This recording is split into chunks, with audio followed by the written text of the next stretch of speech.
हर सुबह जब हम अपना स्मार्टफोन उठाते हैं, अनजाने में हम एक ऐसे युग का हिस्सा बन चुके होते हैं जहां सुविधा और निगरानी का फर्क मिट चुका है। हम सोचते हैं कि ऐप्स को लोकेशन देने से हमें रास्ता मिलेगा, मौसम की जानकारी मिलेगी या टैक्सी समय पर पहुंच जाएगी, लेकिन अब ये तय है कि उसी क्लिक से हमने अपने निजी जीवन की दीवारों में सेंध लगाने का रास्ता खोल दिया है।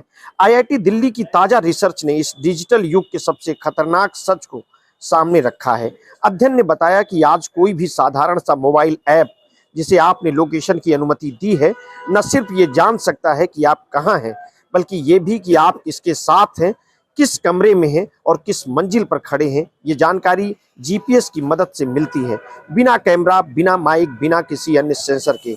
ये खुलासा Asian transaction on sensor networks journal में प्रकाशित हुआ है।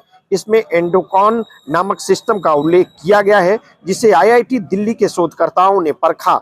इस सिस्टम ने 40,000 वर्ग किलोमीटर के क्षेत्र में किए गए अध्ययन के दौरान 99% सटीकता से यूजर के आसपास के माहौल का पता लगाया और 87% तक व्यक्ति की गतिविधियों को ट्रैक किया।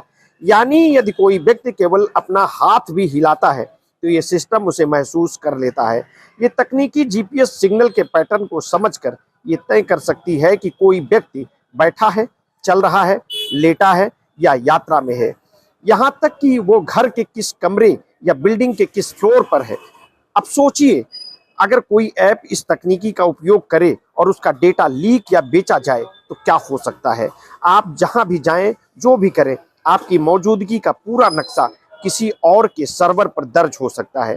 ये सिर्फ निजता का उल्लंघन नहीं, ये निगरानी की एक परिष्कृत प्रणाली है जो आम नागरिकों की पारदर्शिता दीवारों के भीतर कैद कर रही है।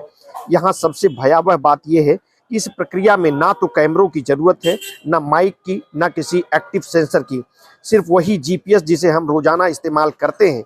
यानी आपकी निगरानी आपके ही हाथों से दी गई अनुमति के जरिए हो रही है। ये हमारे समय की सबसे खतरनाक विडंबना है, जहां सुरक्षा और सुविधा के नाम पर नागरिक अपने जीवन की गोपनीयता सौंप चुका है। ये अध्ययन सिर्फ तकनीकी उपलब्धि नहीं, बल्कि एक चेतावनी है, और यह चेतावनी हमें डिजिटल भविष्य की भयावहता का आभास कराती है। आज डेटा तेल से भी कीमती है और इस डेटा की जासूसी लोकतंत्र के मूलाधार निजता के अधिकार को चुनौती देती है। सवाल यह है कि जब आईआईटी जैसे प्रतिष्ठित संस्थान से ये चेतावनी आ रही है, तब सरकारें और टेक कंपनियां क्या कदम उठा रही हैं? क्या कोई ऐसा कानूनी ढांचा है जो नागरिकों को ऐसे डिजिटल जासूसी नेटवर्क से बचा सके, या फिर हम उस दौर में प्रवेश कर चुके हैं जहां हर व्यक्ति खुद एक डेटा प्रोडक्ट बन चुका है, जिसकी हर सांस, हर हरकत, हर ठहराव किसी एल्गोरिदम के रजिस्टर में दर्ज है। ये रिसर्च हमें झकझोरती है और याद दिलाती है कि निजता कोई विलासिता नहीं, बल्कि एक मौलिक अधिकार है। लेकिन जब तकनीकी इतनी गहराई से हमारे जीवन के हर हिस्से में प्रवेश कर चुकी है, तो क्या हम सचमुच उस अधिकार को बचा पाएंगे? क्योंकि अब सवाल सिर्फ इतना नहीं है कि आपके आसपास कौन है, बल्कि ये भी है कि कौन आपको देख रहा है, सुन रहा है और आपके हर कदम को दर्ज कर रहा है। और शायद सबसे बड़ा खतरा यही है कि हमें इसका एहसास तक नहीं होता।